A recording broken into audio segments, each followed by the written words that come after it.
Okay, hi to all. Just a quick update on the 1949 BSA B31, little B31 here. Yeah, I did get a little carried away with again with the front suspension, the forks. I wasn't going to touch them until I got the bike back together because I'd actually already visited the forks when I first got the bike. They're in a sorry old state, no oil in them, mainly water. And I actually replaced the top bushes because there's quite a lot of movement. Anyway, I'll come back to that, but yeah, so I thought I'd get it all apart. The front of the headstock was completely covered in, if this will focus, probably not. There we go. Grease and grime, so I've cleaned it up. And I actually gave the frame a little polish with a little bit of cutting compound. Yeah, it came up quite nice. Still got a bit of paint. Took the grease valve out, the grease nipple out there. So I'm having trouble focusing because of the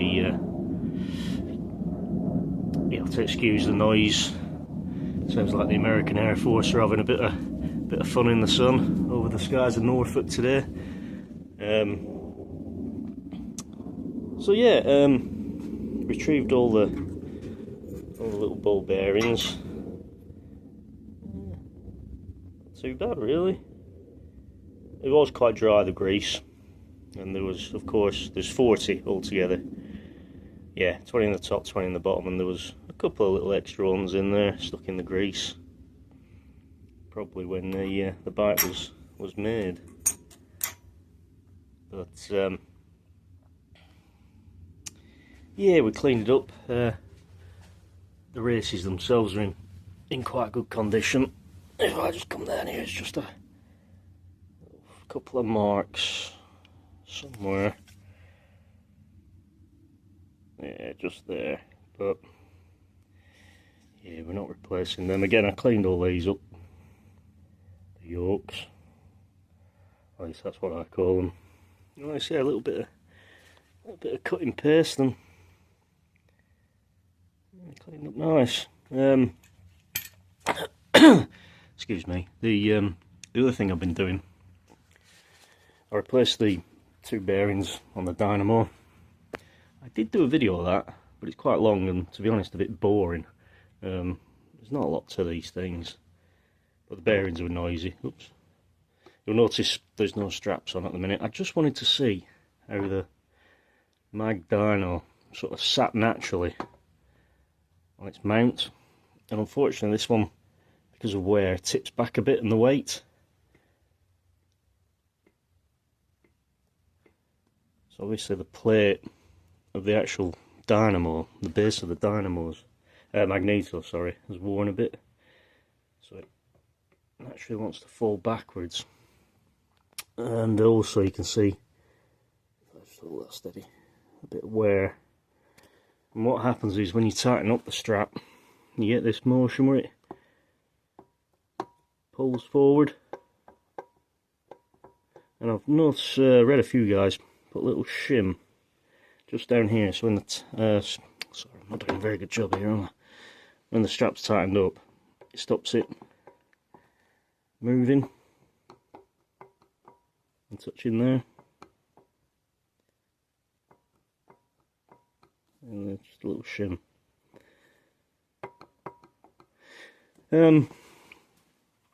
Yeah, so it lines up properly. But yeah, so this one just does tilt back a bit. I'll tell you what, I'll pause it there. It's a little heavy unit. I'll pause it there, take it off, and you can have a look underneath. Okay, so we just cut back in here, very gentle. You can see, so this isn't the original magneto as I mentioned to the bike. It's a reconditioned unit that was fitted when I bought it. This is 1954, the bike's 1949. But you can, so what this is off, who knows? But you can see over the years how it's worn. Again, probably because of the weight bias is on this side. So I'm just wondering if I can put a couple of shim washers there, maybe with a bit of light silicone. Actual base itself on the cases isn't too bad. There's where it's wanted to come that way towards the front of the engine. So yeah, I just wanted to see how it sat, how it naturally wanted to sit, so I could then shim it. Like I say, it's all aluminium. Ooh, gold. Careful. I'll make it even worse, do we? Should put a bit of cardboard down. But yeah, obviously the weight is all at this side. So over the years and the vibration and all the rest of it, it's just worked its way in. Like I say, I've got to keep telling yourself it's 75 years old. The other thing I've done, this brake pedal was very worn on this little, what's the word I'm after, spindle, spigot. It was actually, well, they were both worn, so I got a local guy who's been doing a bit of welding for me and a few other bits to make a little bush. And I should have videoed this before, but that's pretty much got rid of most of it. Obviously, such a long pedal, any little gap, we're not going to let a little focus into it, are we? But yeah, he's done a lovely job making that little sleeve. So yeah, I'm happy with that. Again, I think it's the original brake pedal there. I think it needs tweaking back down a bit, but yeah, got the chain guard just on there, again cleaned it up. So yeah, that's the Magdyno. I'll put the straps on next and see how it all sits. I think I've actually got the old seal, the original seal somewhere in my bits of... Is that it? No. I'll find it and... Where's it going? Oh, there it is. Yes, that's the original... Well, I think it's the original seal. Obviously I've got saddles on the bench as well. Got the original one here, look. The new one, sorry. That's the new one that goes on the mag pinion. That'll focus in.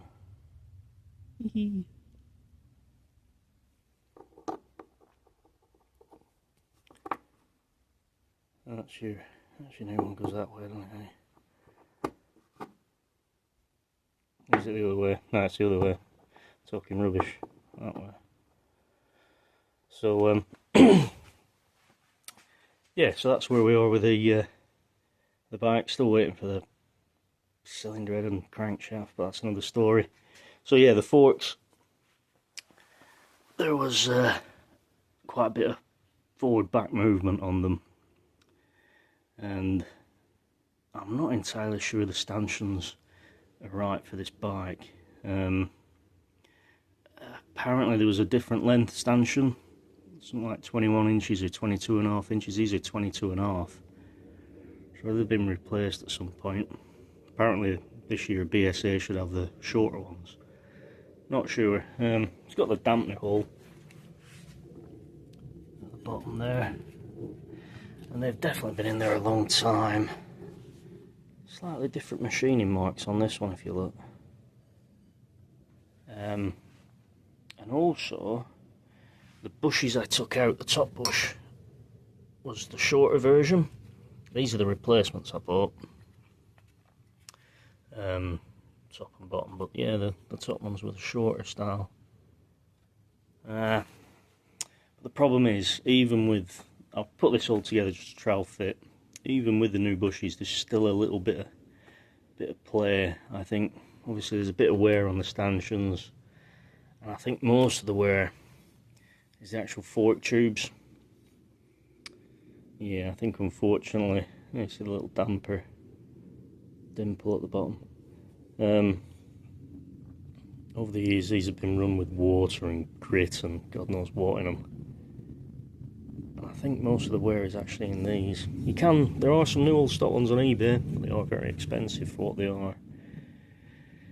So, yeah, how far do you go, eh? Cleaned up the mud guards. Well, again, got all the grease and dirt off. A little bit of polish, couldn't resist. Again, I'm going to treat them with this Overtroll, just to, you know, preserve the finish. Matchless there. So yeah, that's where I'm up to. I wasn't going to touch the top, but I got carried away. I'm starting to get a little bit impatient now. I just want to get this thing back together. Yeah, so that's where we are. Oh, I do need to repair the thread on one of these, the bottom stanchion. One of the threads is it's very fine, it's a bit tight. But again, the gentleman who's been doing a few bits and pieces has a tap to clean the threads up. Yeah, that one's tight, so I don't want to damage it. Okay then guys, so that's where I'm up to. And I guess it's just a bit of a waiting game now. We can have a quick look at the saddle for anybody who might be interested in these sort of things. Really don't know anything about these. It's got some age to it. There's no maker's name. It says made in England on these actual cover for the saddle. If we can focus in, that'll focus. Maybe not. Oh, there you go. Made in England. But yeah, I can't actually see a maker's name on it. It's pretty old. And the pin at the front is almost worn through. So, yeah, sorry for the bad camera work, but yeah, I think we're just going to leave that as is.